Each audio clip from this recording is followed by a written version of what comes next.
Magandang araw po sa inyo mga idol at sa mga giliw kong tagapakinig. Nagkita-kita po tayo muli. Ako po ang inyong Tito Blair. Sa araw po na ito, pakinggan po natin ang kwento ni Biboy. Isang batang palaboy na nawalay sa kanyang mga magulang hanggang sa nakakilala siya ng isang matandang lalaki na kukupkup at mag-aalaga sa kanya.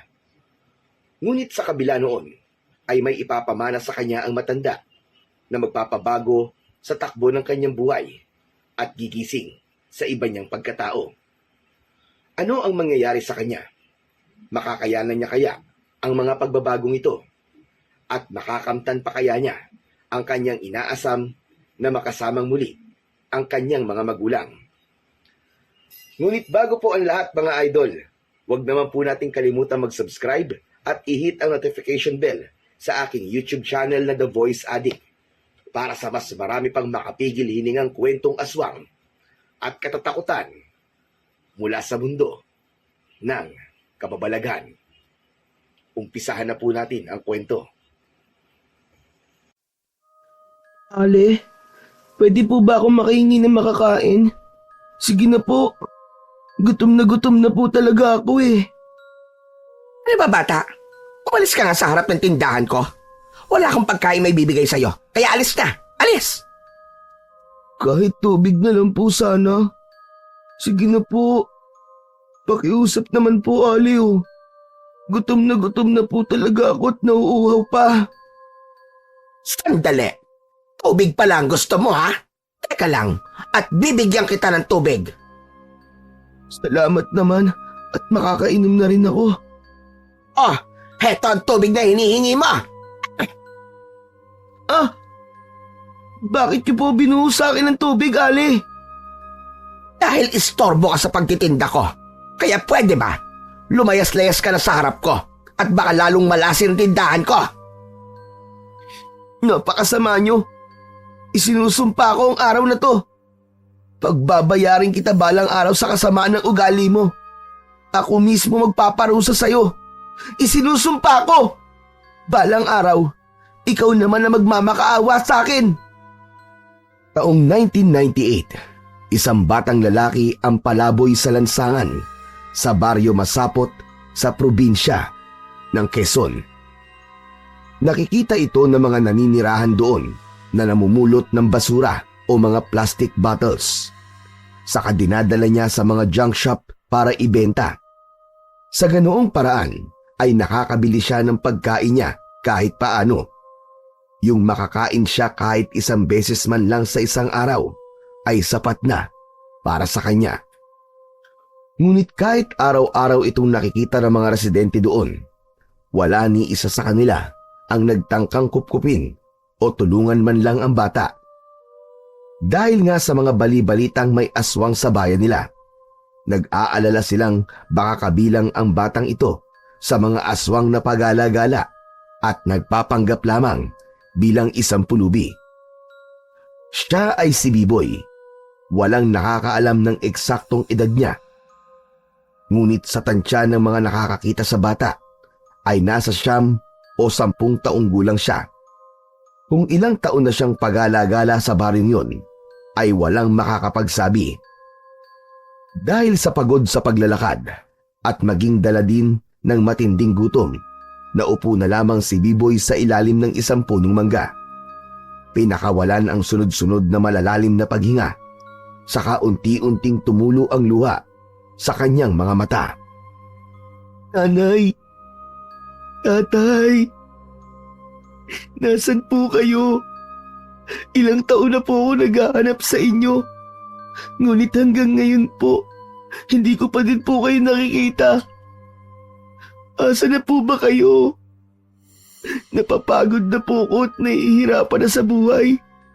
Dahil mag-isa lang po ako.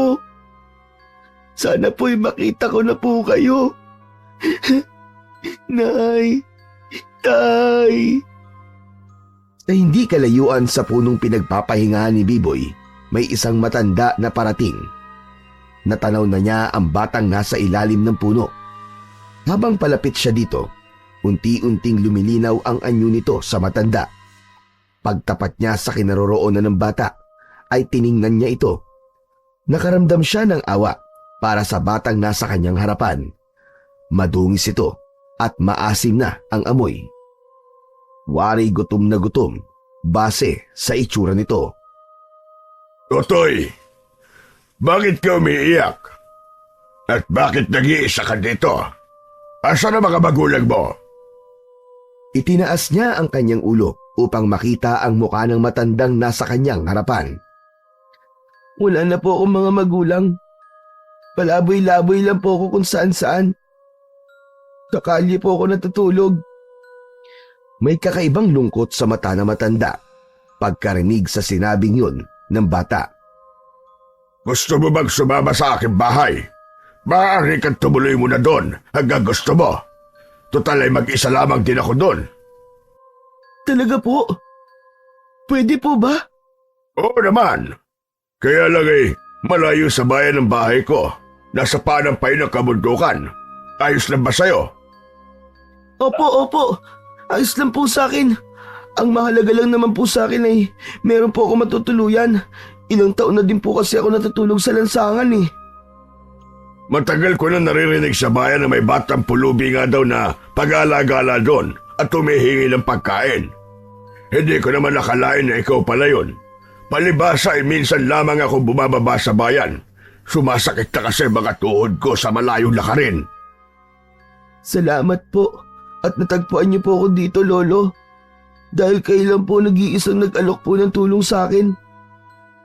Mula ngayon po, hindi na po ako mag-iisa. Habang naglalakad ay panakanak ang nagkikwentuhan ang dalawa sa daan. Tinanong ang pangalan ng bawat isa hanggang sa tuluyang makapagpalagayan ng loob ang dalawa. Malayo sa kapatagan ang bahay ng matanda.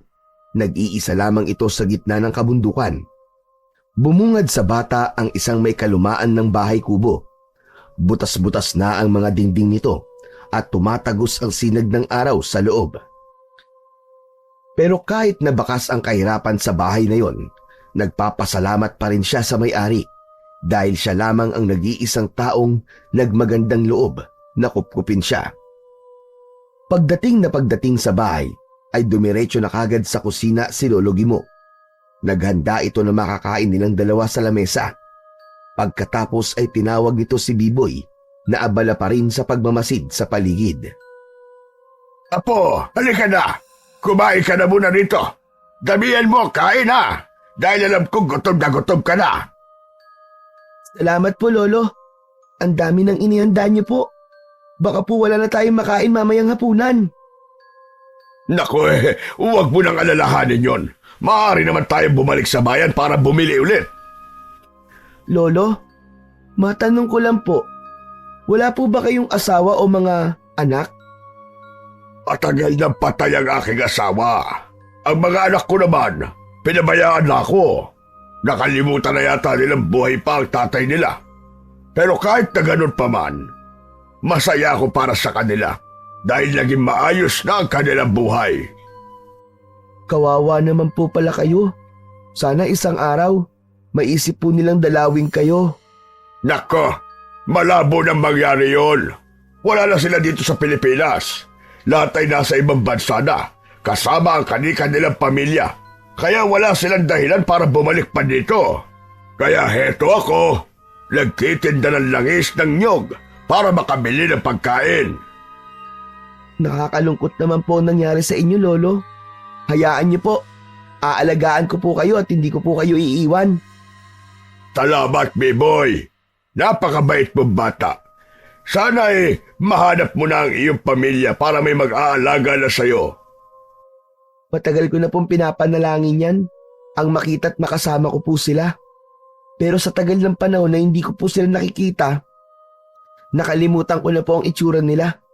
Kung minsan nga po sa gabi, pag natutulog ako sa gilid ng lansangan, tumitingala po ako sa langit.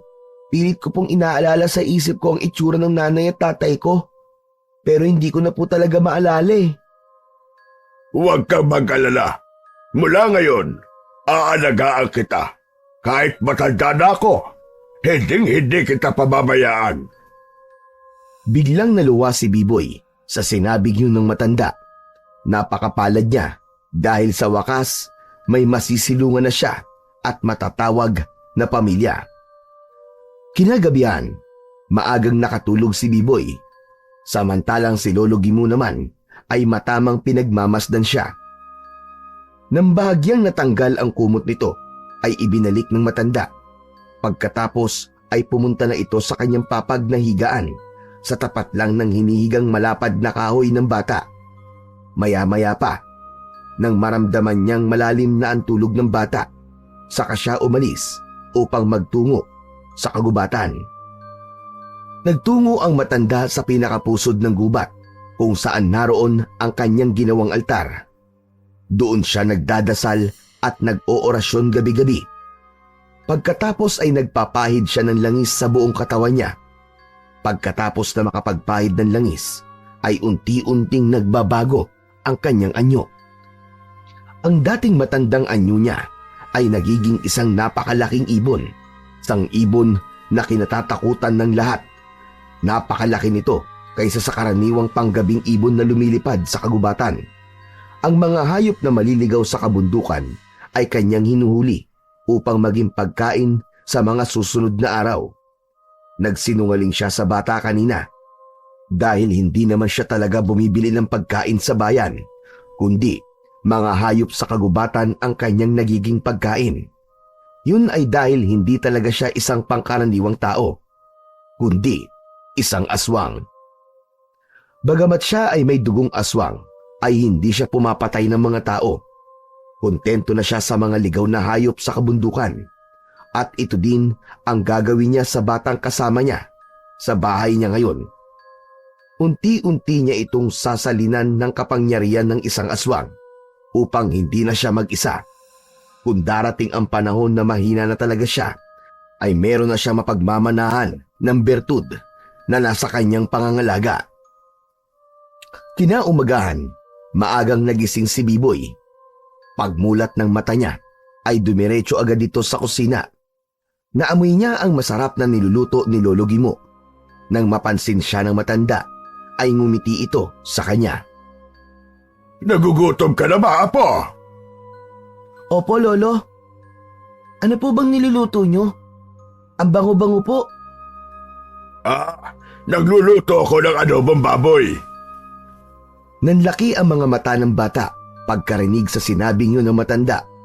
Excited na siyang kumain noon dahil matagal na din siyang hindi nakakatikim ng adobo. Lolo, saan ka po kumuha ng karne ng baboy? Maaga po ba kayong pumunta sa bayan? Hindi. Natira ito kahapon. Pinakuluan ko lang para hindi agad masira. Kaya po pala may mauulam tayong adobo. Luto na ito. Halika na sa mesa para makakain na tayo. Agad na sumunod ang bata sa sinabi ni Lolo Gimu. Naupo sa tapat ng upuan ng matanda. Pagkasubo ng bata sa karne, kakaiba ang lasa nito.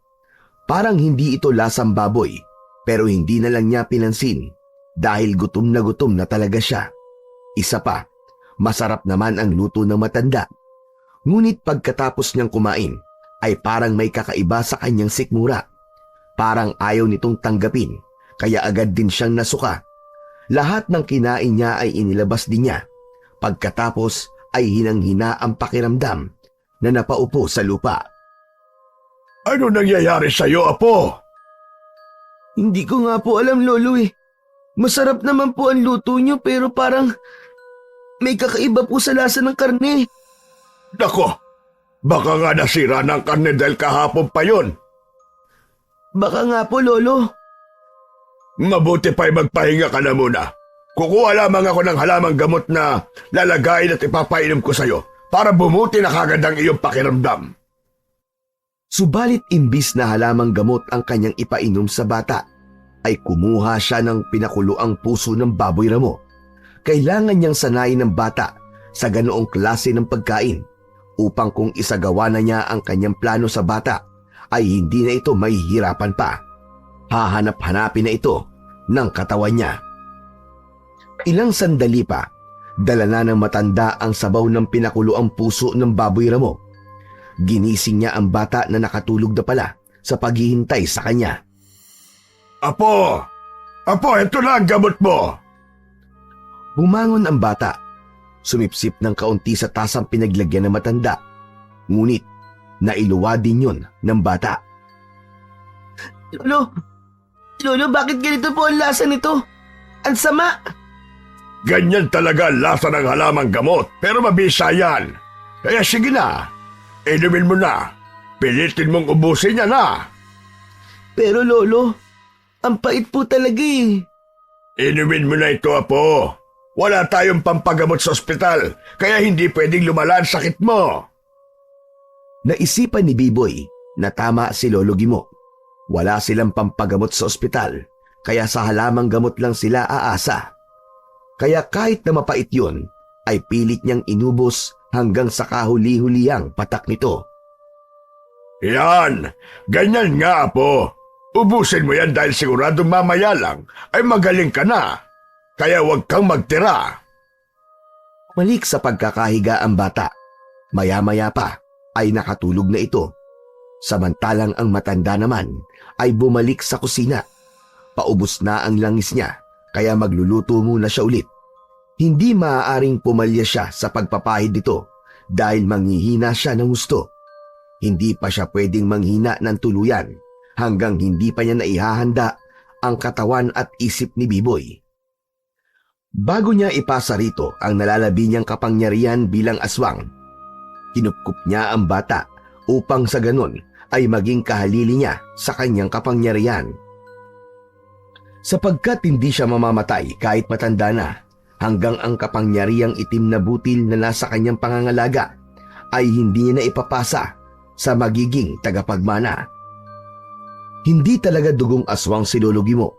Isinalin lang din sa kanya ang kapangyarihan ng itim na butil, kaya naging ganun siya. Ngunit lahat ng anak niya ay tumanggi dito, kaya iniwan na lang siya ng mga ito mag-isa. Wala ni isa ang nagmalasakit sa kanila dahil ayaw nilang maging tagapagmana ng itim na butil.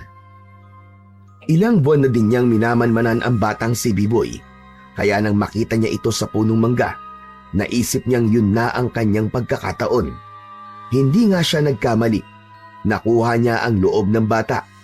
Ngunit lingid sa kalaman ni Biboy, ay ihahanda pala siya para mabuhay bilang isang aswang.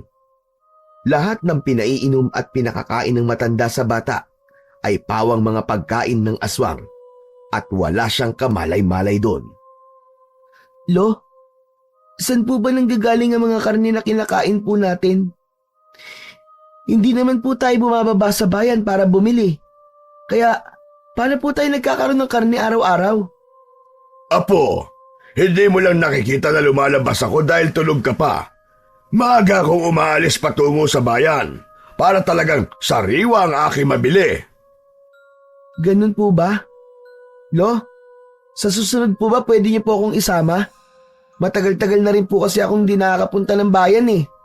Oo ba? Sa susunod na linggo, pag dinala ko na ang order ng langis ni Aling Bebang, isasama kita. Promise po yan, Lo ah. Promise! Lumipas ang 1 linggo. Ang ipinangakong araw ni Lolo Gimo kay Biboy ay kanyang tinupad. Maaga silang gumising ng umagang yon. Inihanda ang sarili para sa mahaba-habang lakaran. Bit-bit ng bata ang bayong na pinaglalagyan ng mga langis na dadalhin nila kay Aling Bebang. Bagamat pagod sa mahabang paglalakad, masaya pa rin si Biboy. Masisilayan niya ng muli ang bayan. Makakakita na uli ng mga tao sa paligid. Pagkatapos ng ilang oras na paglalakad, sa wakas, nasa bayan na sila. Tuwang-tuwa si Biboy sa mga laruang nakasabit sa mga bangketa. Wala man silang pambili. Ang makita lang ni Biboy ang mga yon ay masaya na siya. Dahil sa labis na pagkamangha niya sa mga laruang nakasabit, ay nagmamadali siyang nagtatatakbo patawid ng kalsada. Hindi niya napansin ang rumaragasang sasakyang paparating. Kitang-kita ni Lolo Gimo ang mga pangyayari. Hindi niya maaaring pabayaan ng bata. Agad niyang itinulak ito para hindi mabangga ng paparating na sasakyan. Dahilan para ang sariling katawan ang maiharang. Bumangga ito sa kanya, may kalakasan ng pagkakabundol. Gumulong siya sa kalsada sa unahang bahagi ng kanyang sasakyan. Nahintakutan ng lahat ng nakakita sa pangyayaring yun, kabilang na ang batang si Biboy. Itinihaya ng ilang naroon ang katawan ng matanda. Tiningnan kung buhay pa ito. Madaming tao ang nakiusyoso sa paligid nila. Ngunit kahit isa ay walang tumulong. Pati ang driver ng sasakyan ay tinakasan sila. Hindi man lang tumigil upang tingnan ang matanda na nasagasaan. Lolo! Lolo, gumising ka po! Lolo, gumising ka! Inalog-alog niya ang matanda, ngunit nanatili itong hindi gumagalaw. Tulungan niyo po ang lolo ko! Dalhin po natin siya sa ospital! Tulong po! Kahit na umiiyak na ang bata sa paghingi ng tulong, wala ni isa ang nagpakita ng awa. Nanood lamang sila sa pagdadalamhati ng bata. Dahil sa patuloy na pag-aalog niya sa katawan ng matanda, ay unti-unti itong gumalaw at nagmulat ng mata. Biboy, apo! Huwag ka nang umiyak. Ayos lang ang lolo mo. Tulungan mo na lang akong makatayo. Sige na. Tinulungan ng bata ang kanyang lolo Gimo na makatayo. Pansamantala silang naupo sa gilid ng kalsada sa ilalim ng isang puno. Talaga po bang ayos lang kayo, lolo? Oo, apo. Ayos lang ako. Bakit po hindi man lang dumugo kahit na isa sa parte ng katawan niyo po? Nagtataka lang po ako. Meron po ba kayong anting-anting, lolo? Ay wala, apo. Sadyang malakas lamang ang pangangatawan ko at isa pa, hindi naman niya ako napuruhan eh. Kahit na hindi masyadong kumbinsido si Biboy sa sagot ng matanda, ay hinayaan na lamang niya. Pagkatapos ng ilang minuto pang pamamahinga, ay dumiretso na sila kay Aling Bebang para i-deliver ang ilang boteng langis na natira. Dahil ang iba ay nabasag dahil sa pangyayaring aksidente. Pagka-uwi nila ng bahay, ay nanatiling matamlay ang pangangatawan ni Lolo Gimo. Kaya naman nagpasya si Biboy na siya na lang muna ang magluluto ng hapunan. Nakatulog naman ang matanda sa malapad na kahoy sa kanilang salas. Ginising na lamang ito ni Biboy nang nakahain na ang pagkain. Lo, bumangon na po kayo. Kakain na po tayo.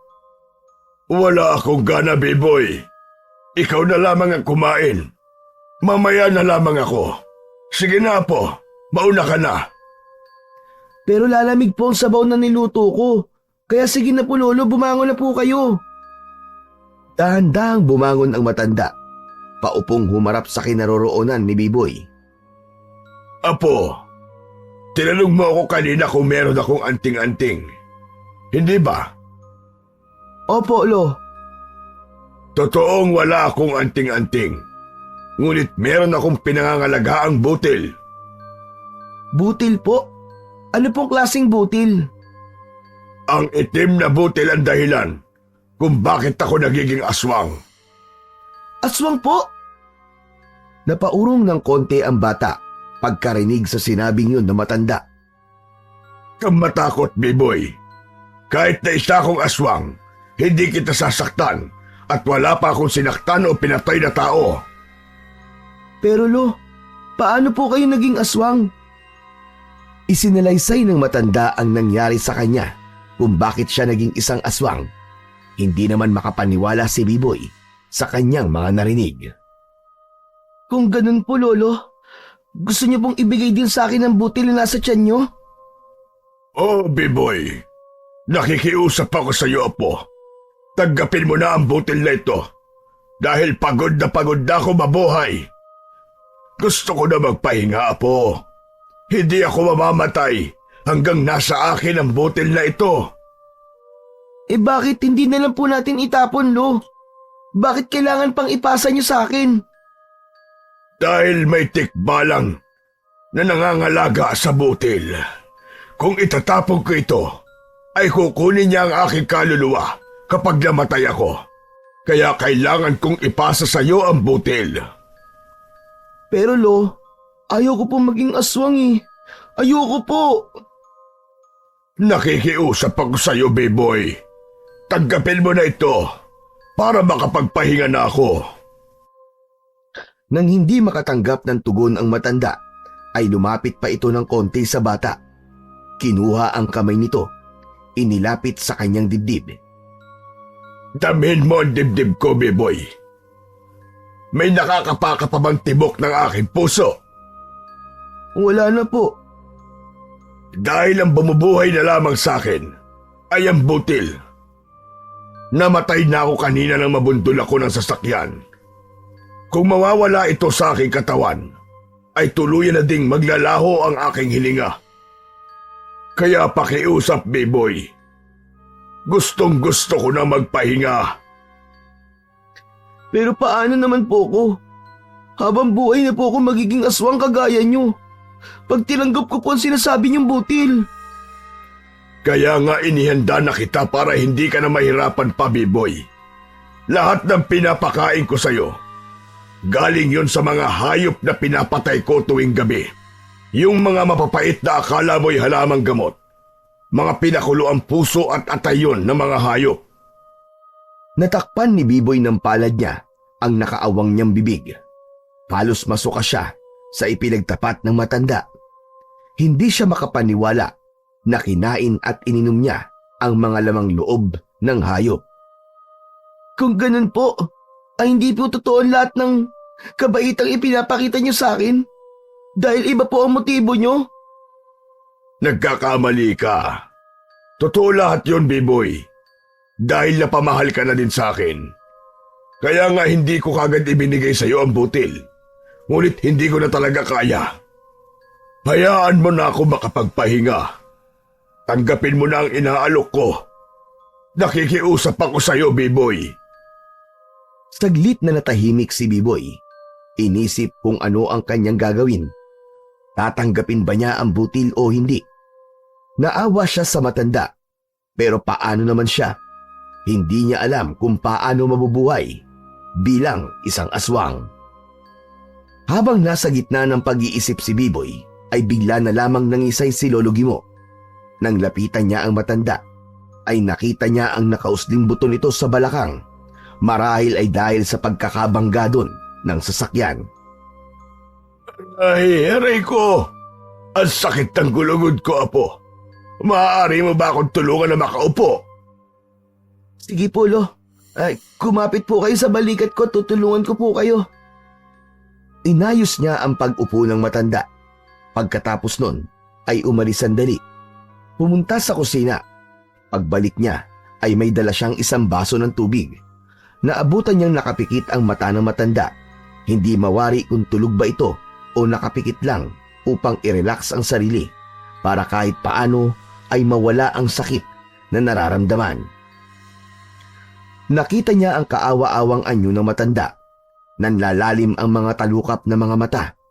Bakas na bakas sa mukha nito ang hirap at pagod na dala ng katandaan. Lolo? Nagmulat ng mata ang matanda bago muling nagsalita.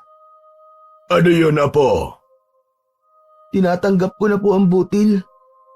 Ipasa niyo na po. Para po makapagpahinga na po kayo.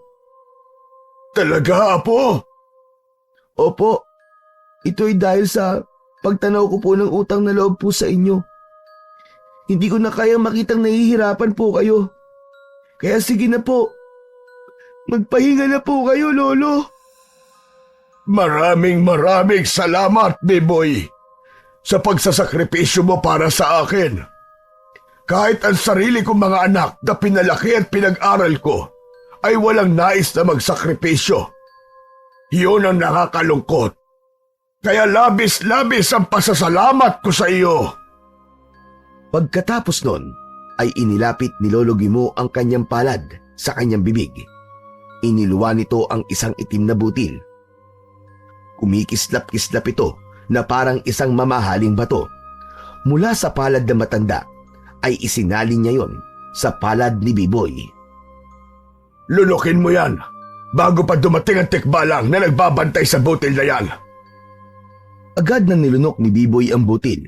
Habang pumapasok naman yun sa kanyang lalamunan, patungo sa kanyang tiyan, kakaiba ang kanyang nararamdaman. Pambihirang lakas, matalim na pandinig at malakas na pakiramdam sa paligid. Ito ang mga pagbabagong napansin ng bata sa kanyang sarili. Samantala, pagkatapos na malunok ni Biboy ang butil, agad na nawalan ng hininga si Lolo Gimo, kasabay ang unti-unting pagbabagong anyo nito. Kitang-kita niya ang mabilis na pag-agnas ng katawan ng matanda. Ilang sandali pa ay tuluyan itong naging kalansay. Matagal na po pala sana kayong namatay, Lolo. Mahaba po ang nilakbay nyo.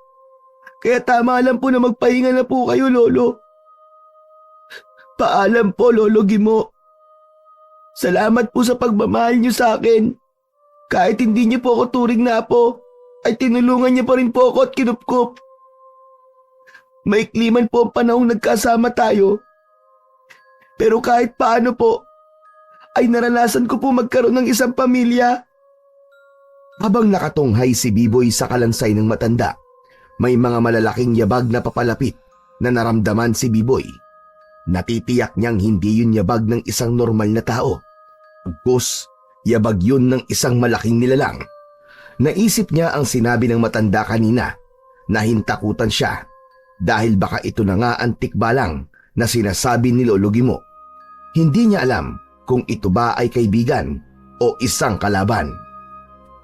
Hanggang sa may isang mahabang tungkod ang nakaamba sa likod niya na hawak ng nilalang. Naramdaman niya yon kaya humarap siya dito. Nanginginig man ang tuhod ay hindi siya nagpahalata. Nakakatakot ang itsura nito. Ang ulo nito ay katulad ng sa mga tao, ngunit ang katawan ay parang sa kabayo. May dalawang kamay tulad sa normal na tao. Nanlilisik ang mga mata ng tikbalang. Anong kailangan mo? Ang butil po ba? Ngunit sa halip na sumagot, ay pinalo siya ng mahabang tungkod na hawak ng tikbalang. Tinamaan siya nito sa braso, ngunit ng mga sumunod na pagpalo ay hindi na siya matamaan. Mabilis ang kanyang pagkilos para hindi siya matamaan ng nilalang na yon. Ang ipinagtataka pa niya ay kung bakit ganun siya kabilis kung kumilos. Halos lumilipad na siya sa hangin. Nang mapagod si Biboy sa kakailag sa pagpalo ng tikbalang, ay nag-isip siya ng paraan kung paano ito lalabanan ng harapan. Sa muling paghampas ng tikbalang ng tungkod nito, ay mataas ang naging pagtalon ni Biboy. Umabot na siya sa palupo ng bahay. Bumitin siya doon sandali, pagkatapos ay lumundag siya sa likod ng tikbalang. Hinawakan niya ang magkabilang malaking tenga nito. Sanhi para sumigaw yun ng napakalakas. Tinangka niyang putulin ang tenga nito, ngunit hindi niya kaya. Dahil naman sa sakit, ay nagpalundag-lundag ang tikbalang nang hindi niya makayanang putulin ang tenga nito. Humawak siya sa buhok ng tikbalang na nasa batok nito. Ubod lakas niyang hinila yon hanggang sa makakuha siya ng ilang hibla. Lalong nagtatatalon ang tikbalang sa ginawang yun ni Biboy. Maya-maya pa, napahiga na lamang ang halimaw hanggang sa mawalan ng malay. Nang wala ng malay ang tikbalang, kinuha ni Biboy ang kalansay ni Lolo Gimo. Dinala yun sa likod ng bahay. Inihiga muna sa lupa, saka siya naghukay ng mapaglilibingan. Nang sa tingin niya ay sapat na ang lalim nito, kinuha niya muli ang kalansay. Pagkatapos ay inihulog ito sa hukay, saka tinabunan ng lupa. Hindi pa man siya natatapos sa pagtatabon ng lupa, ay nasa harapan na naman niya ang tikbalang. Hindi niya namalayan na gising na pala ito. Titig na titig ito sa kanya. Tumigil si Biboy sa kanyang ginagawa at hinarap muli ang tikbalang. Nakahanda na sana siyang tumakbo papalayo nang biglang lumuhod ito sa harap niya. Naguguluhan namang napatingin siya sa tikbalang na nakaluhod sa kanya. Ibig sabihin ba nito ay tinatanggap na siya ng tikbalang para maging Panginoon niya? Naguguluhan man siya ay hindi siya nagpahalata. Lumapit siya dito, hinaplos-haplos ang katawan ng tikbalang. Naalala niya ang hawak na buhok ng halimaw. Ngayong hawak mo na ang hibla ng iyong mga buhok. Susundin mo ako. Hindi ka aalis sa tabi ko. Para kung kailangan kita, ay agad kang darating. Ituturing mo kong iyong Panginoon. Parang tao itong nakakaunawa na tumango sa kanya. Dahil dito ay naisip ni Biboy na may makakasama na siyang muli. Hindi man ito tao ay okay na din sa kanya. Ang mahalaga lang ay natitiyak na niyang hindi na siya sasaktan nito at lalong hindi siya mag-iisa. Kinabukasan ay bumaba sa bayan si Biboy. Ibibenta niya doon ang mga langis na kanyang niluto para may pambili siya ng pagkain. Natutunan na niya ang gawain ng kanyang Lolo Gimo. Pinuntahan niya ang mga dating customer ni Lolo Gimo. Hindi naman siya binigo ng mga ito. Lahat sila ay bumili. Kaya nung urang araw na yon ay may pambili siya ng pagkain. Tumapat siya sa tindahan ni na Aling Lisa at Mang Anton. Bibili sana siya ng tinapay at tubig. Ngunit bago pa lang sana siya tatawag, ay biglang lumabas na si Aling Lisa. Dala niya ang mga panindang inaayos. Hoy! Ikaw bata! Ikaw na naman? Umalis ka nga dito sa tindahan ko! Bibili po ako ng tinapay at tubig. May pambayad ka ba? Meron po. Ito po oh. Sabay ipinakita niya ang perang napagbentahan niya ng langis kaninang umaga. Nako baka naman kung saan mo ninakaw yan. Di bali na lang, sa iba ka na lang bumili. Hindi ko po ito ninakaw. Magsasalita pa sana uli si Aling Lisa, ngunit patakbong lumabas ang anak nito sa kinaroroonan niya. Umiiyak ito kaya binuhat ng babae ang anak niya. Pagkatapos ay tumalikod na. Diretso papasok sa loob ng bahay. Pumatak ang luha ni Biboy sa nasaksihan niya. Nakaramdam siya ng inggit para sa batang yon. Naisip niyang sana ay may ina din siyang magmamahal at mangangalaga sa kanya. Samantala, ang tikbalang naman na kasama niya ay magbubuga sana ng malakas na hangin upang patamaan ang tindahan. Ngunit pinigilan siya ni Biboy. Tanging si Biboy lamang ang nakakakita sa kasamang tikbalang. Kaya kung gagawa ito ng masama, ay iisipin pa ng ibang tao na siya ang gumawa nun. Aalis na sana siya sa tindahan nang isang sasakyan ang napansin niyang huminto sa gate ng katabing tindahan. Hindi siya pwedeng magkamali. Ang sasakyan na yon, ang sasakyang nakabunggo sa kanyang Lolo Gimo. Kaya naman lumapit siya kagad sa gate na bakal. Pumatok ng malakas, sunod-sunod na pagkatok. Ale! Ale, lumabas po kayo riyan! Ale! Nakasimangot habang naglalakad palabas ng bahay ang babaeng kausap niya kanina. Ano ba? Ako ba'y umalis ka na? Bakit nandito ka pa rin sa harap ng bahay namin? Kilala ko po ang sasakyan na yan. Yan po nakabangga sa lolo ko. Hoy bata! Tigilan mo ang kakabintang ng kung ano-ano ha. Wala kang ebidensya. Baka mamaya niyan ikaw pa ang maipakulong ko sa panggugulo mo. Dahil sa patuloy na kasamaang ipinapakita ng babaeng nasa harapan niya, hindi na nakapagpigil pa ang tikbalang nakasama ni Biboy. Umihip ito ng napakalakas na hangin. Pagkatapos ay ibinuga sa harap ng masungit na babae. Dahil sa lakas ng hangin na ibinubuga ng tikbalang, ay nailipad ito. Dahil nga sa hindi nakikita ang tikbalang, malaya itong nakapasok sa loob ng bahay. Patuloy pa din sa pag-ihip ng malakas na hangin. Una ay sa salas, kung saan naroon ang asawa ng babae na natutulog sa sahig, katabi ang anak nilang nasa mga 4 na taon ng edad. Nang maramdaman din ng lalaki ang malakas na hangin, ay bumangon ito. Binuhat ang anak gamit ang kaliwang kamay. Nakahawak ang kanang kamay nito sa mahabang upuang kahoy.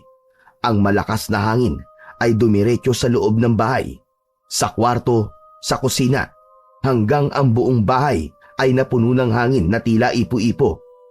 Tumigil lamang ang tikbalang sa ginagawa niya nang mapansin itong lahat ng gamit sa bahay ay nagliliparan na. Nagkalat ang mga gamit. Nagkandabasag ang mga baso at plato sa kusina. Pagkatapos ng mga nangyari, ay lumabas muli ng bahay si Aling Lisa. Nakakuyom ang mga palad. Hoy bata! Ikaw ba may gawa nun? Ano mo nagawa yon? May sa demonyo ka bang bata ka? Wala, Ale. Pero dahil sa inaasal nyo mas masahol pa sa demonyo, malapit na din ako maging demonyo kagaya nyo. Kagaya nyo ng mga tunay na demonyo. Tuluyan nang nawala ang paggalang ni Biboy sa matandang babaeng kausap niya. Labis-labis na ang ginawang kagaspangan ng ugali nito. Pero ni katiting na pagsisisi at pag-aalinlangan man lang ay hindi ito kakikitaan. Pagkatapos nun ay bumalik na sa bahay niya sa kabundukan si Biboy. Malungkot ang mukha nito, dala ng pag-iisa. Nang gabing iyon ay nakatulog siya ng may luha sa kanyang mga mata. Samantala, sa bahay ni na Aling Lisa at Anton, kahit na malalim na ang gabi, ay patuloy pa din sila sa paglilinis. Labis ang naging kalat at dumi ng bahay nila dahil sa malakas na hanging naranasan nila. Yun ang labis nilang ipinagtaka. Pambihira! Ano ba nangyari kanina? At lumakas ang hangin ng ganong katindi. Halos mabaligtad ang lahat ng mga gamit dito sa bahay ah. Tingin ko, ay kagagawa niyo ng batang pumunta dito kanina, Anton. Sinong bata? Yung batang pulubi na pakalat-kalat sa lansangan, pero ilang buwang nawala. Tapos, magpapakita siya dito at sasabing, nabangga daw ng sasakyan natin ang lolo niya. Napalunok ng laway si Anton pagkarinig sa sinabi ng asawa. Nanahimik ito ng sandali sa kamuling tumingin sa asawa. Totoo ang sinasabi niya, Lisa. Nabangga ko ang lolo niya. Diyos ko naman, Anton! Kaya pala galit na galit ang batang yung kanina. Pero hindi ko naman sinasadya yun eh. Nabigla ako sa pagtawid ng batang yun. Nagkataon lang na tinulak siya na matanda kaya siya ang nasagasaan ko. Ang mabuti pa, makipag-areglo tayo sa maglolo. Puntahan natin sila. Baka magdemanda pa ang mga yon tapos hututan pa tayo ng pera. Pero walang nakakaalam ng bahay ng matandang yun. Ang sabi-sabi lang eh, sa paanan daw ng bundok nakatira. Pero walang ni isang nakakaalam sa eksaktong bahay nila. Kung kinakailangan galugarin natin ang kabuntukan, makita lang natin ang bahay nila, ay gawin mo. Huwag lang bumalik ang batang yun dito. Nakakatakot talaga ang tingin niya kanina. Mukhang may sa demonyo. Natitiyak kong siya ang may kagagawan sa malakas na hangin kanina. Ngunit delikado ang kabundukan na yon. May bali-balitang maraming mababangis na hayop doon. Dagdag pa ang tikbalang at aswang na gumagala doon. Pero hindi tayo pwedeng malahimik na lang at walang gagawin. Paano kung bumalik yun dito? Paano kung gumante? Pati ang anak natin ay madamay. Hindi maaari yun, Aba Anton. Hindi na ako papayag na mawalan ulit ng anak. Kinagabihan, habang natutulog ang mag-ina ni Anton, lumabas siya ng silid. Pumunta siya sa isang kwarto ng kanilang bahay. Yun ang silid ng nawawalang anak nila. Naupo siya sa papag nito. Tiningnan ang picture niya sa ibabaw ng maliit na mesa. Nasaan ka na kaya, anak ko? Sana'y may mabuting tao ang kumupkup sa'yo. Sana'y hindi ka naghihirap. Sana'y nakakakain ka ng tama. May maayos na tulugan. May magulang na nag-aaruga at nagmamahal sa'yo. Napaluwa si Anton nang maalala ang kanyang anak, pero bigla din niyang pinalis sa kanyang isipan ang nawawalang anak. Hindi na siya magpapadaig muli sa kalungkutan, lalo na ngayon na may anak na uli sila ni Lisa. Sa kanya niya ibubuhos ang pagmamahal na dapat sana ay sa kanyang tunay na anak. Pagkatapos na mapahid ang luha, ay hinanap na niya ang tunay na pakay niya sa silid na yon. Isang medalyon na itinago niya sa kabinet ng anak niya. Binuksan niya yon at inilabas mula rito ang maliit na kahon. Sa loob ng kahon ay naroon ang isang medalyon. Dadalhin niya ito sa pag-akyat niya sa bundok at bukas na ngayon. Hindi niya alam ang panganib na kanyang susuungin doon, kaya kailangan niya ng proteksyon. Samantala, si Biboy ng gabing yon ay balisa. Hindi niya maipaliwanag ang init na kanyang nararamdaman. Sa loob ng tiyan niya ay parang may kung anong gumagalaw na ibig lumabas. Nang hindi na matagalan ang kakaibang nararamdaman, lumabas siya ng bahay. Mula sa pintuan ay tumingala siya sa kalangitan. Bilog ang buwan ng gabing yun. Sa pagtingin niya sa kabilugan ng buwan, ay nag-iba ang kulay ng kanyang mga mata. Nangasul ito at ang kanyang mga kuko ay unti-unting humaba. Nang mga oras na yon, ay alam na ni Biboy ang dahilan ng mga pagbabagong yon. dahil yon sa butil na ibinigay ng matanda sa kanya. Ngayon na umiepekto ang bisa nun. Kailangan niya ng masanay. Ito na ang buhay niya mula ngayon. Mula sa pagiging batang palaboy, ngayon ay isa na siyang batang aswang. Dahil labis na ang pagkabalisang nararamdaman ng batang aswang, naglakad-lakad siya sa kadiliman ng gabi. Hahanap siya ng hayop na maaari niyang kainin dahil nasasabik siya sa karne hanggang sa makarating siya sa pusod ng kagubatan. Nakita niya ang isang altar doon. Naisip niyang yun siguro ang altar ni Lolo Gimo. Lumuhod siya sa altar at umusal ng mahinang dasal. Ngunit hindi niya na ito natapos nang may kung anong gumalaw sa kanyang paligid. Iginalaw niya pakaliwa at pakanan ang kanyang mga mata, ngunit wala siyang nakita.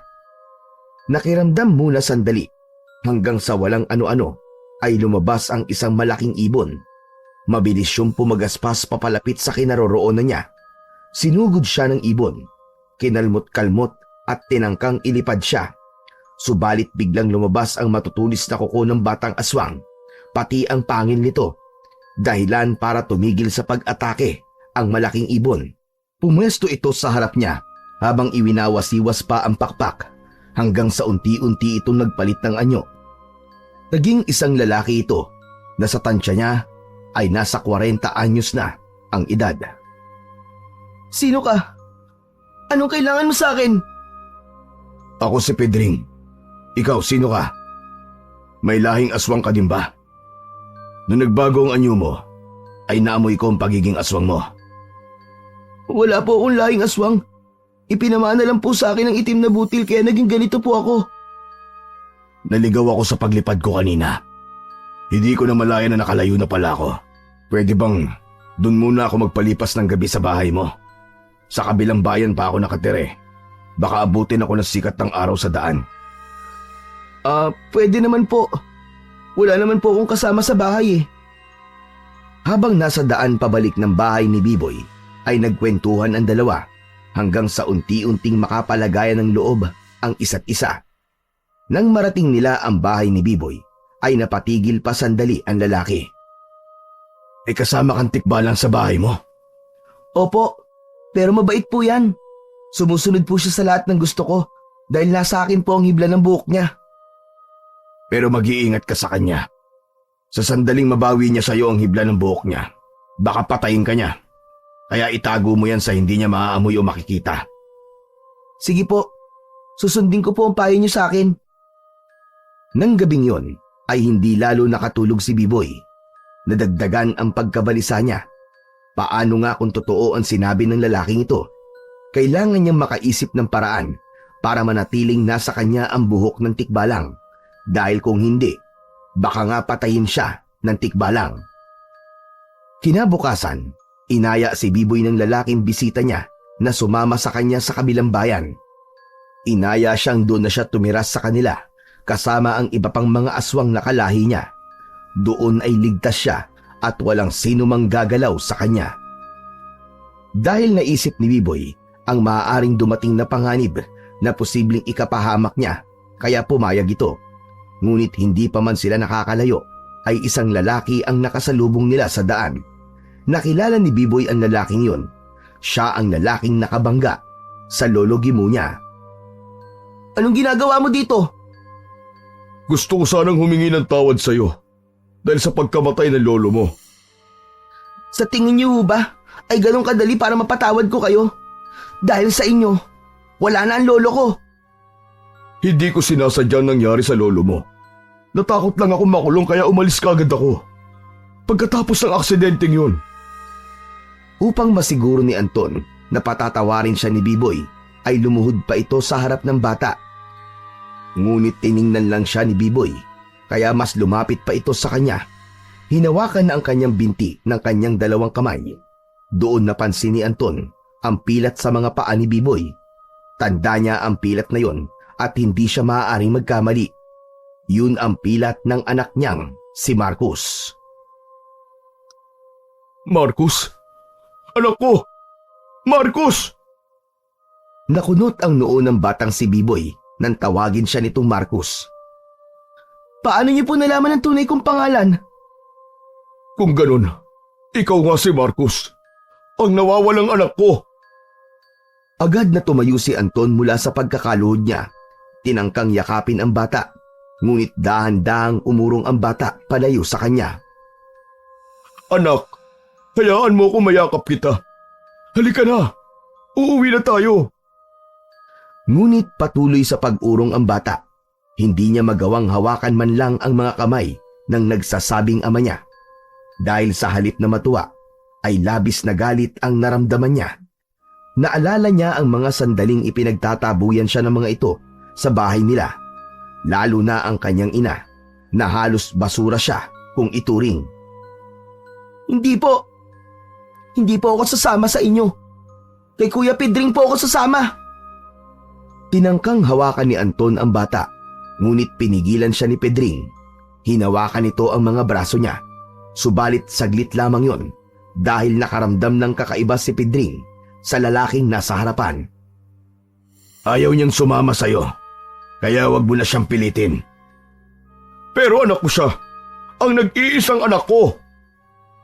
Buhat ng pabayaan niyo siya. Nawalan ka na ng anak, kaya hayaan mo na siya. Pagkatapos nun, ay hinawakan na ni Pedring ang mga kamay ni Biboy. Tuloy-tuloy sila sa paglalakad hanggang sa makalayo sila kay Anton, na ng mga sandaling yon ay labis pa din ang pagdadalamhati. Sa pangalawang pagkakataon ay nawala muli ang anak niya. Dinala ni Pedring si Biboy kung saan siya nakatira. Sa paanan din yon ng bundok, subalit sa kabilang bayan naman. Kasama niya sa lugar na yon ang kanyang magulang at mga kamag-anak. Malugod naman siyang tinanggap ng mga ito, pinakain at binigyan ng maisusuot na damit. Pagkatapos na makapagbihis, ay naupo siya sa gilid ng bintana. Nakatanaw sa kawalan, iniisip kung ano ba ang gagawin niya sa buhay. Hanggang sa maya-maya pa, ay dumating si Pedring upang kumustahin siya. Ang lalim yata ng iniisip mo. Naalala ko lang po ang tatay at nanay ko. Kahit na nakilala ko na sila, hindi ko po magawang maging masaya. Dahil sila po ang dahilan kung bakit namatay ang lolo Gimuko.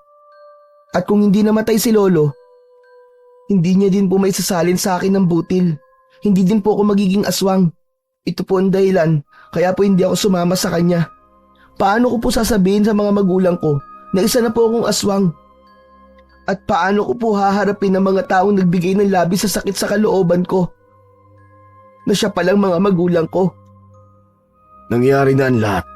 Wala na tayong magagawa doon. Mas makakabuti sa'yo na tanggapin mo na lang ang naging kapalaran mo. Yakapin mo ang pagiging aswang dahil ito na ang buhay mo ngayon. Ang mga pagbabagong magaganap sa'yo ay hindi mo na kayang pigilan dahil yun talaga nakatakdang mangyari. Ano po mga pagbabago? Sa halip na sumagot, ay nagbagong anyo si Pedring.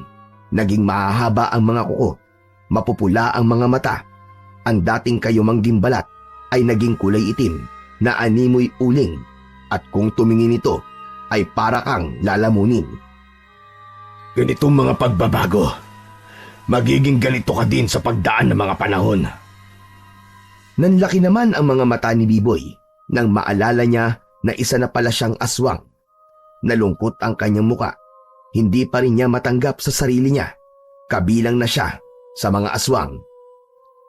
Hanggang nakaramdam ng pagbabago sa kanyang sarili si Biboy. Tulad ng nakaraang gabi, naging asul ang kanyang mga mata. Humaba ang tenga. Nagkaroon ng balahibong mahahaba ang kanyang paa.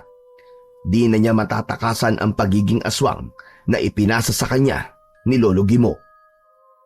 Gusto mo bang gumanti sa mga taong nanakit at nagpabaya sa'yo? Tutulungan kita.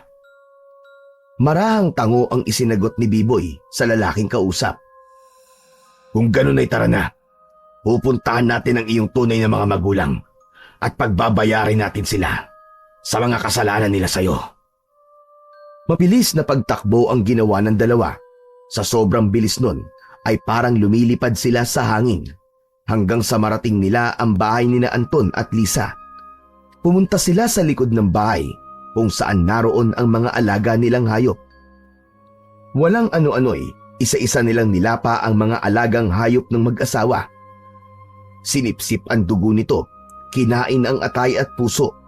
Pagkatapos ay ininom ang dugo. Nang mabusog ang dalawa, ay iniwan nila ang mga patay na hayop sa kulungan. Umalis sa lugar na yon na parang wala man lang nangyari. Kinabukasan, maagang nagising si Anton. Papakainin sana niya ang mga alaga, ngunit nanlaki ang kanyang mga mata nang makita ang dalawang baboy niya. Patay at wakwak ang tiyan at walang lamang loob. Lisa! Lisa! Halika dito, madali ka! Lisa! Samantala, si Lisa naman ay nasa kusina ng oras na yon. Naghahanda ng almusal nilang mag-asawa. Ngunit dahil sa sunod-sunod na pagtawag ng asawa, ay nagmamadali itong lumabas ng bahay. Laking gulat din ni Lisa nang makita ang mga patay na baboy nila. Sino kaya ang walang pusong gumawa nito sa mga baboy natin, Anton? Mga aswang ang gumawa nito, natitiyak ko. Aswang? Matagal nang hindi umaatake ang mga aswang sa baryong ito. Ang alam ko'y wala na sila dito sa atin. Mukhang nagbalik na sila. Dahil sa itsura ng mga baboy natin. Hindi isang tao ang gumawa nito, Lisa, kundi mga aswang. Kung ganon, dapat nating ipagbigay alam to kay Kapitan. Para lahat ng mga taga rito sa baryo ay masabihan. Nang sa gayon madali nating mahuhuli ang aswang na umaatake. Tama ka. Halika na. Pupunta tayo kay Kapitan ngayon mismo. Hindi na nagpatumpik-tumpik pa ang mag-asawa. Agad silang tumungo sa barangay hall para i-report sa kapitan nila ang mga nangyari. Agad namang pumunta si Kapitan sa bahay ng mag-asawa. Nakita niya ang sinapit ng mga hayop na alaga ng mag-asawa, kaya kumbinsido itong aswang nga ang umatake sa mga ito. Agad na nagpalabas ng utos ang kapitan na tugisin at bantayan ang mga aswang na muling sasalakay sa kanilang baryo. Kung lumaban man ang mga yon, patayin para hindi na makapaminsala pa ng iba. Samantala, si Biboy at Pedring naman ay nakamasid sa mga pangyayari. Dinig nila ang utos na ipinilabas ni Kapitan, ang pagpatay at pagtugis sa kanila. Hindi ako magpapahuli sa kanila dahil walang makakapigil sa paghihiganti ko sa kanila. Patuloy kong pipinsalain ng mga alagang hayop nila dahil sa lahat ng kasamaang ginawa nila sa akin. Ngunit kahit na nakatago sina Pedring at Biboy sa mga puno ng saging, nahagip pa din ng mga mata ni Lisa ang dalawa. Nagtama ang mga mata ni Biboy at ng babae. Naisip ni Biboy na ito pala ang kanyang tunay na ina, ang babaeng makailang ulit na ipinagtabuyan siya. Itinuring na basura lamang na pakalat-kalat. Sinalubong niya ng tingin ito habang papalapit sa kinaroroonan nila. Ang galit sa mukha ng babae ay kitang-kita sa mga mata nito. Ikaw na naman? Anong ginagawa mo dito? Wala po. Napadaan lang po ako. Napadaan? Siguro ikaw may kagagawan sa mga nangyari sa mga baboy na alaga namin Mapait ng ngiti ang pinakawalan ng bata. Naisip niyang hindi pa siguro nasasabi ni Anton ang katotohanan sa kanya. Kita kang ngiti ka. May nakakatawa ba? Dapat lang po yan sa inyo. Dahil masama ang ugali nyo. Pagkasabi nun ay tumalikod na ang bata. Inaya na ang kanyang kuya Pedring na umuwi na sila. Samantala, habang nasa daan pa uwi, ay hindi mawala sa isip ni Pedring ang babaeng lumapit sa kanila. Parang nakita niya na yon, hindi niya lang matandaan kung saan at kung kailan. Nang hindi niya talaga maalala, ay pinalis niya muna sa kanyang isipan. Mamayang gabi ay babalik ako sa bahay na yon. Sasama pa din po ba kayo, kuya? Oo, Biboy. Pakiramdam ko'y parang tinatawag ako sa bahay na yon. Hindi ko lang maintindihan kung ano at bakit. Baka po may atraso din po sila sa inyo. Hindi ako sigurado, pero parang nakita ko na ang babaeng lumapit sa atin kanina. Kinagabihan, abala ang mga tao sa baryo. Naghahanda sila sa muling pagsalakay ng aswang. Nagtipon-tipon muna sila sa barangay hall para kung sakaling may aataking aswang ay nakahanda silang lahat. kabilang doon ang mag-asawang Anton at Lisa. Dala-dala pa nila ang anak nilang 4 na taong gulang. Habang lumalalim ang gabi, iunti-unti namang nakakaramdam ng antok ang mga tao sa baryo. Yun ang pagkakataong hinihintay nina Pedring at Biboy para sa kanilang muling pagsalakay.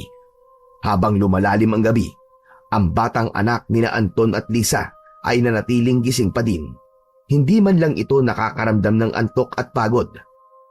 Maya-maya pa ay may isang manok na may kasamang mga sisiw ang dumaan sa harap niya. Hinabol niya ito hanggang sa mahuli niya ang isang sisiw. Nang hawak na ng bata ang sisiw, ay umilaw ang mga mata nito. Humaba ang maliliit na mga daliri at kuko. Pagkatapos na mahuli yon, ay diretso niyang kinain. Ipinagpagpa ang mga kamay pagkatapos na makain niya ang sisiw. Ang pangyayaring yon ay nasaksihan ng lahat ng naroon, kaya nagsitayuan sila sa pagkakaupo at akmang susunggaban ang bata. Anton! Anton! Aba, ang anak mo pala ang aswang sa baryong ito! Nagkakamali po kayo. Isang bata lang po ang anak ko na wala pang alam sa ginagawa niya. Ang ginawa niya kanina ay hindi gawain ng isang normal na bata, kundi ng isang aswang. Andito lamang pala sa ating baryo ang aswang at nakakasalamuha pa natin araw-araw. Hulihin niyo ang batang yan. Kailangan siyang patayin para hindi na makapaminsala pa. Huwag po, Kapitan. Huwag niyo pong patayin ang anak ko. Iniharang ni Anton ang sarili, samantalang ang bata naman ay tumakbo palapit kay Lisa. Umiiyak ito sa takot dahil sa pag-amba ni Kapitan. Lisa, umalis na kayo ng anak natin.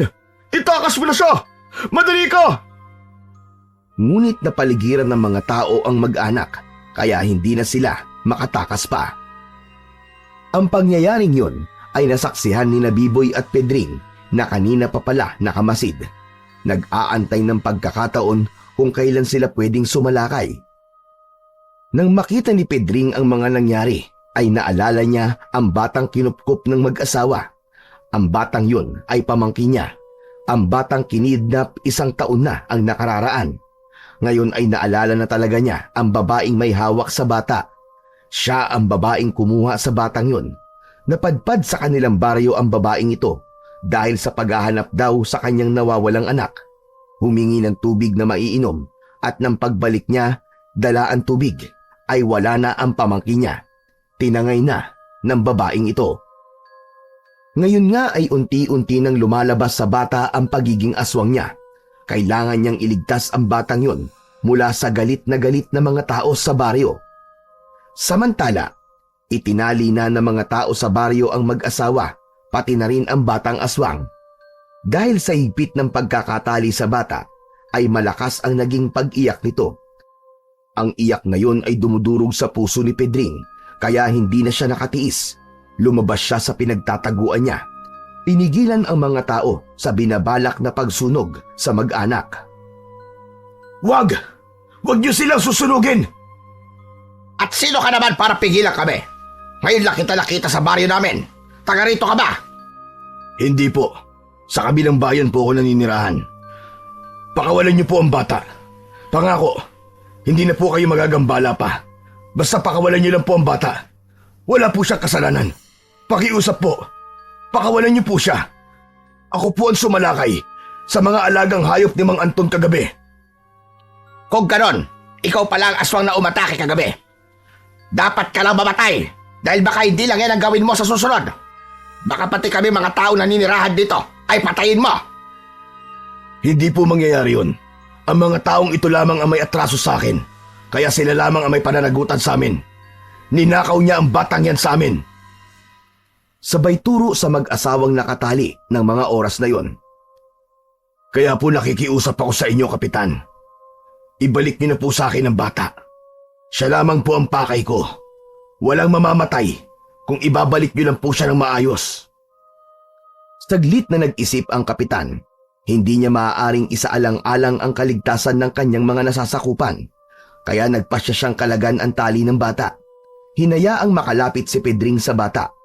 Nang makalapit na ito, ay dahan-dahang binuhat ang bata. Pagkatapos ay naglakad papalayo sa mga tao. Ngunit habang naglalakad siya papalayo, ay isang putok ng baril ang pumailan lang. Binaril siya ni Kapitan sa likod. Ngunit dahil sa pagiging dugong aswang nito, hindi siya tinablan ng pangkaraniwang bala. Ibinaba muna niya ang bata sandali. Pinatakbo sa kinaroroonan ni Biboy na ng mga sandaling yon ay nakatago pa din sa mga puno na hindi kalayuan sa mga tao. Bumalik si Pedring sa kalipunan ng mga tao na iba na ang anyo. Naging mabalasik ang tingin nito hanggang sa unti-unting lumabas ang mga pakpak. Tuluyang nagbago ang anyo bilang isang napakalaking ibon. Lumipad ito sa mga ulo ng mga tao, sanhi para yumukod ang lahat at mapahiga. Isang lalaki ang kanyang dinagit sa pamamagitan ng kanyang mahahabang paa at matutulis na kuko. Inilipad niya yon ng mataas at pagkatapos ay mula doon ay dinukot nito ang kanyang puso. Malakas na pagsigaw ang pinakawalan ng lalaki. Lahat ng mga nakasaksi ay nahintakutan. Nang makuha ang puso at atay, ay pabagsak niya yung binitiwan. Pagbagsak sa lupa, ay nakita ng lahat ang wakwak na katawan ng lalaki. Wala nang lamang loob. Pagkatapos nun, ay bumaba sa lupa ang aswang na si Pedring. Traidor talaga kayong mga tao. Maayos ako nakipag-usap sa inyo, Kapitan. Ngunit sa pagtalikod ko, ay tinangka mo akong patayin. Yan ang ganti ko sa'yo. Pagkatapos nun, ay nagbalik na sa pagiging anyong tao si Pedring. Naglakad siya patungo sa kinaroroonan ni Biboy at ng batang sinagip niya kanina. Magkakasama silang umalis sa lugar na yon. Pagkaalis nila, ay nagsisihan ang mga tao sa baryo dahil sa pagkamatay ng isa nilang kasamahan. Kasalanan yung mag-asawa kung bakit namatay ang isa nating kababaryo. Kayo may kasalanan, Kapitan. Dahil tinangka niyo siyang patayin habang papaalis na. Hindi sana magkakaroon ng kaguluhan dito kung hindi nyo lang dinakaw ang batang yon. Kaya kayo mag-asawa ang dahilan kung bakit bumalik ang mga aswang dito. Kaya sa sandaling umatake na naman sila, ay kayo ang unang humarap sa kanila. Huwag kayo mag-alala, Kapitan. May medalyon po akong panlaban sa kanila. Ako mismo ang haharap sa kanila sa pagbabalik nila. Samantala, halos maiyak sa labis na tuwa ang mga magulang ni Pedring pagkakita sa apong nawalay sa kanila. Nagpasalamat siya dito sa pagkakaligtas sa bata at sa tiyak na kapahamakan. Si Biboy naman ay naguguluhan pa din na mga oras na yon. Sunod-sunod na malalim na paghinga ang pinakawalan nito. Napansin naman yon ni Pedring, kaya nilapitan siya. Nakaupo nun si Biboy sa ugat ng malaking punong kahoy, malapit sa kanilang bahay. Malalim na naman ang iniisip mo, ah. Ano bang gumugulo sa'yo? Kuya, hindi din po pala ako pwede magpakita sa mga tao sa baryo. Papatayin din nila ako pag nalaman nila na isa akong aswang. Dahil kahit nga po ang pamangkin nyo na 4 na taong gulang pa lang hindi nila pinatawad. Kaya nga mananatili ka lang dito sa amin. Hindi na din naman iba ang turing namin sa'yo. Kaya wala kang dapat alalahanin. Hindi lang naman po dahil dun, kuya. Hindi po ako sanay sa buhay ng pagiging aswang. Lahat po ng nararanasan ko ngayon ay bago lang po sa akin. Mas gusto ko po na normal lang ang buhay ko. Yung kahit palaboy po ko, normal na tao naman. Hindi po tulad ngayon. Kailangan pang magtago sa karamihan. Hayaan mo, Biboy. Hahanap tayo ng paraan para bumalik ka sa dati. Tutulungan kita. Talaga po, kuya? May paraan po ba para makabalik ako sa pagiging normal? Oo, meron. Pero mapanganib yun. May kinalaman yun sa tikbalang nakasama mo lagi. Sa ngayon, ay naririnig niya tayo. Kaya hindi pa natin maaaring isagawa. Maghintay tayo ng tamang pagkakataon. Sa bahay naman ng mag-asawang Anton at Lisa, ay tahimik silang kumakain ng pananghalian. Malungkot ang kanilang muka. Si Lisa ay sunod-sunod ang buntong hininga, kaya hindi na nakatiis ang asawa nito. Ano ba, Lisa? Nasa harap tayo ng pagkain. Panay ang buntong hininga mo. Anton, hindi ko lang maiwasang isipin ng anak natin. Gumawa ka ng paraan para mabawi natin siya. Kahit na aswang ang batang yon, anak pa din natin siya. Hindi natin siya anak, Lisa. Kaya tigilin mo na ang ilusyon mo para bawiin ang bata. Isa pa, hindi natin sila kaya. Malalakas ang mga aswang na yun. May mga kapangyarihan sila, Lisa. Kaya wala tayong laban sa kanila. Ibig bang sabihin, pababayaan na lang natin siya doon? Oo. Dahil ang tunay nating anak ang kailangan nating makumbinsi para bumalik sa atin. Si Marcos? Oo, Lisa. Tama ka. Si Marcos na kilala sa pangalang Biboy. Ano? Paano naging Biboy ang pangalan ng anak natin? Yun ang batang palaboy, di ba? Oo, siya nga, Lisa. Siya ang nawawala nating anak. Walang nakakaalam ng pangalan niya dahil hindi niya yun sinasabi sa iba. Kaya binigyan siya ng pangalan ng ibang tao at tinawag siyang Biboy. Hanggang sa makilala siya na Biboy na Palaboy. Paano mo nalamang siya ang anak natin? Ikinuwento ni Anton ang mga nangyari nung pumunta siya sa kabundukan at kung paano niya natuklasan na siya ang kanilang anak.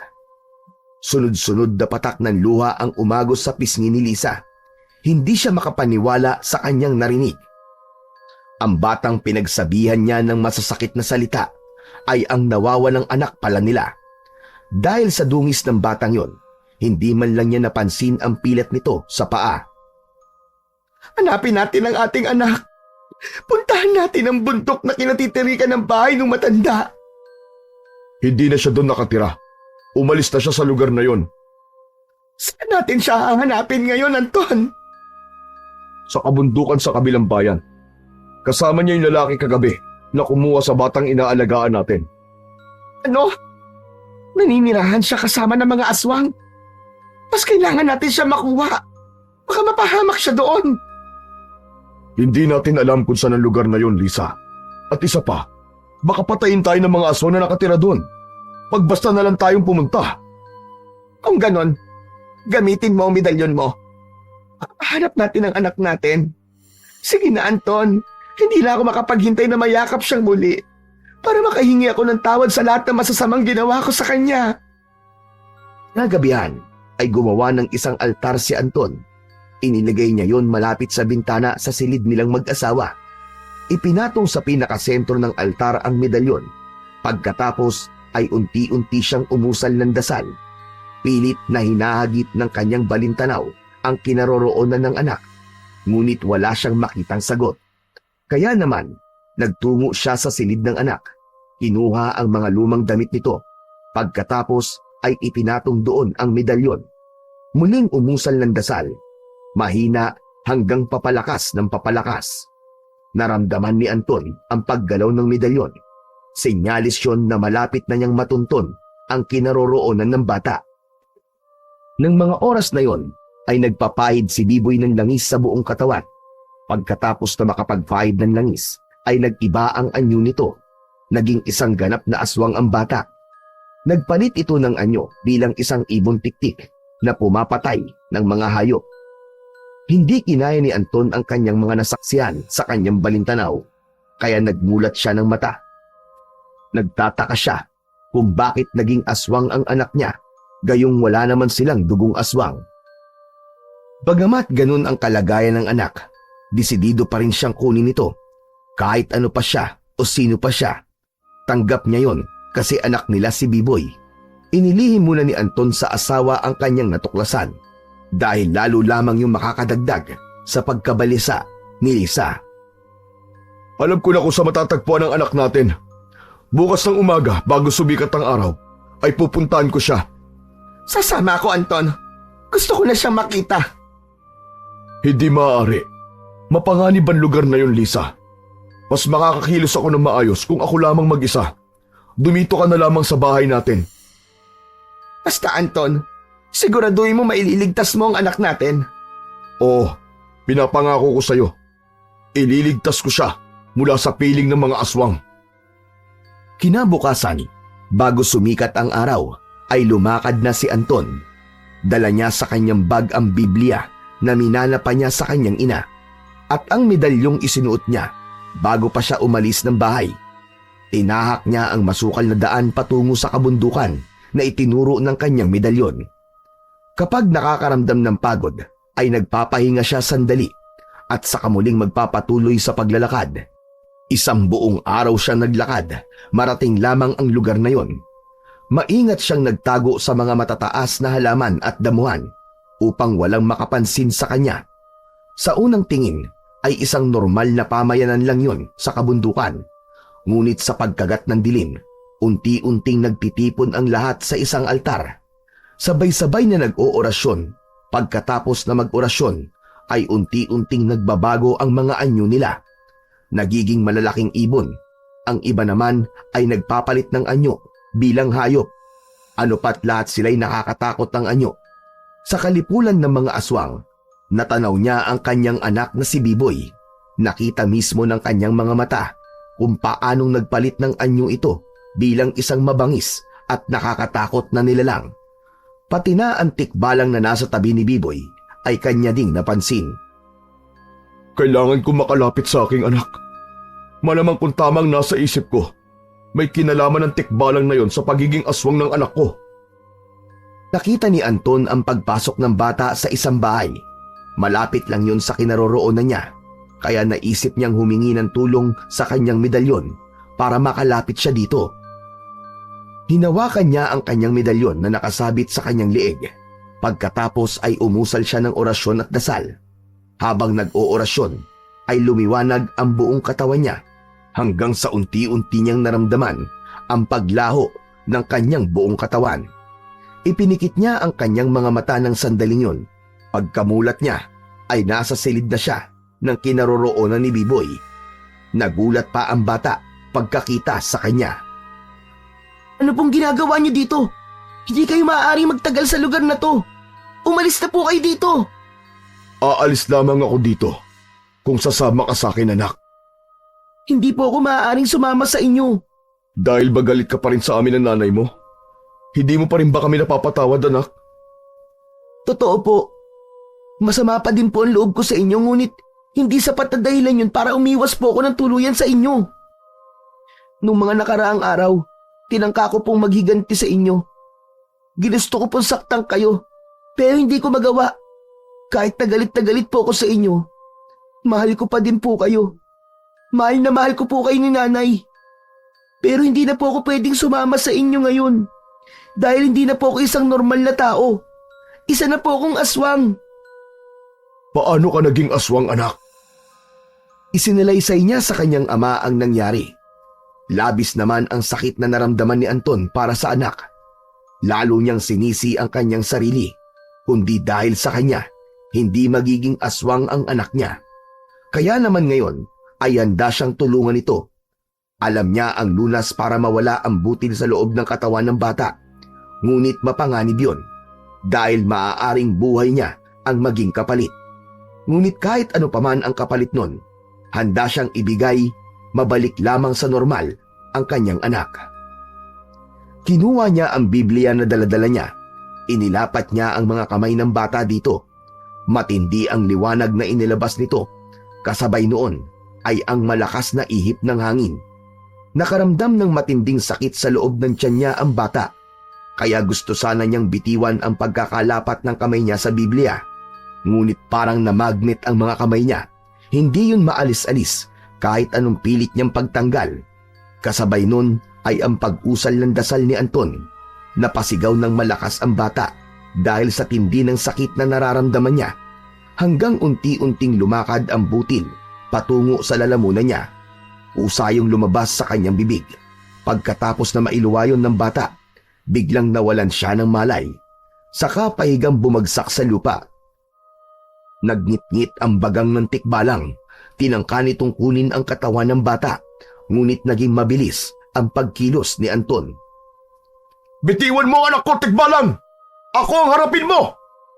Pagkatapos nun, ay itinutok ni Anton ang medalyon sa katawan ng tikbalang. Dahil doon, ay hindi ito nakalapit sa kanya o maging sa batang si Biboy. Nagtatatalo nito ng dahil sa sakit, sanhi para yumanig ang lupa sa paligid.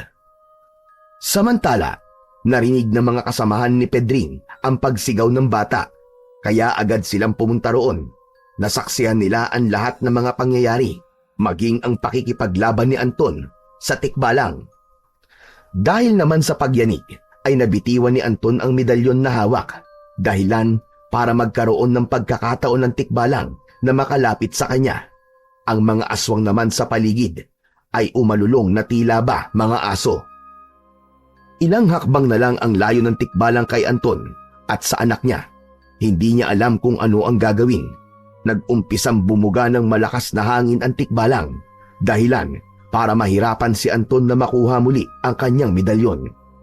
Sa pangyayaring yon ay biglang dumating si Pedring na nasa anyong malaking ibon. Sunod-sunod na pag-atake ang kanyang ginawa sa tikbalang hanggang sa mawalan ito ng balanse at tuluyang mabuwal sa lupa. Nang mabuwal ito sa lupa, ay kinuha ni Anton ang butil na iniluwa ng bata. Ipinasok yon sa bibig ng tikbalang. Napasigaw ang tikbalang dahil sa sakit. Nagliwanag ang kanyang buong katawan hanggang sa tuluyang sumabog yon. Dahil sa malakas na pagsabog na yon, mas lalong lumalakas ang alulong ng mga aswang na naroroon. At dahil din sa malakas na pagsabog na yon, ay muling nagising si Biboy. Anak ko, ligtas ka na ngayon. Wala na ang tikbalang na nagbabantay sa'yo. Sumabog na ang buong katawan niya, kasama ang butil na binabantayan niya. Ito ang dahilan kung bakit maigpit ang pagbabantay nila sa butil. Dahil sa sandaling isa sa mga kauri nila ang makalunok nun, maglalaho sila at mamamatay. Kaya naman, tinitiyak nilang mananatili yun sa katawan ng isang tao upang manatili din silang ligtas sa tiyak na kamatayan. Salamat po, Itay. Salamat po ng marami. Hindi ka na aswang anak. Tao ka na ulit.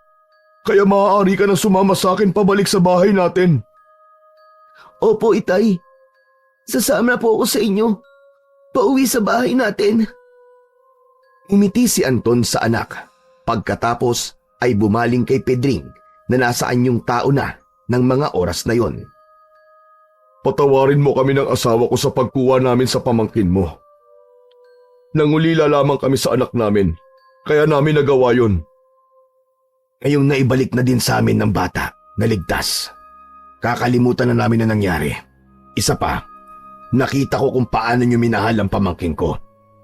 Handa niyo siyang iligtas sa mga nais manakit sa kanya nung tinangka siyang sunugin ng mga tao sa baryo niyo. Minahal namin siya katulad ng isang tunay na anak. At malungkot man kami na mawalay siya sa amin, ngunit kailangan. Salamat din sa pag-aalaga niyo sa anak ko. Minahal niyo din siya katulad ng isang tunay na pamilya. Mga aswang man kami, pero hindi kami masasama. Ni hindi kami pumapatay ng tao. Mga hayop na ligaw lamang ang aming kinakain at pinapatay. Salamat. Tatanawin kong malaking utang na loob ang pagkupkop niyo sa anak ko. Biboy, mahirap man ang iyong pinagdaanan, ngunit masaya ko. Dahil isa ka ng ganap na tao ulit. Alagaan niyo po siya. Oo nga pala, kuya. Iiwan ko po sa inyo ang librong to. Biblia po ang tawag dito. Alam ko pong hindi kayo naniniwala dito pero malay nyo. Makatulong po ito para mabawasan ang sumpa ng pagiging aswang nyo po. At magkaroon pa po ng pagkakataon o himala upang magbago po ang pagkatao nyo. Malugod na tinanggap ni Pedring ang librong ibinigay sa kanya ni Biboy. Nang unang beses na buklatin niya ang mga pahina nito, ay masakit yon sa kanyang paningin. May kakaibang liwanag sa bawat pahina nito na hindi niya mawari. Ngunit sa pagdaan ng panahon, ay unti-unting lumilinaw sa kanyang mga mata ang bawat titik ng nakasulat dito. Sa patuloy na pagbabasa niya nito, nabawasan na din ang mga gabi-gabing nagbabago siya ng anyo bilang aswang. Kaya naman ipinagpatuloy niya ang pagbabasa ng Biblia dahil kahit papano ay napapanatag nito ang kalooban niya. Samantala, si Biboy naman ay masaya na sa piling ng kanyang totoong mga magulang. Natapos na ang mga araw na nag-iisa lamang siya. Todo asikaso naman si Lisa sa kanyang anak para makabawi siya sa lahat ng mga kasalanan niya at pagkukulang niya rito, maging sa mga sandaling nawalay sila sa isa't isa. Marami man tayong pagsubok na pagdaanan. May sandaling nag-iisa man tayo sa pagharap ng mga suliranin sa ating buhay. Laging magpapadala ang Panginoon ng mga taong tutulong at sasaklolo sa atin. Sa huli, mananaig pa din ang kabutihan at pagpapatawad sa ating puso laban sa mga itinanim na kasamaan ng mga nasa kadiliman. Ngunit anuman ang mangyari, piliin nating maging mabuti sa lahat sa anumang pagkakataon. Dahil darating ang araw na babalik sa iyo ang lahat ng kabutihang itinanim mo sa iyong kapwa.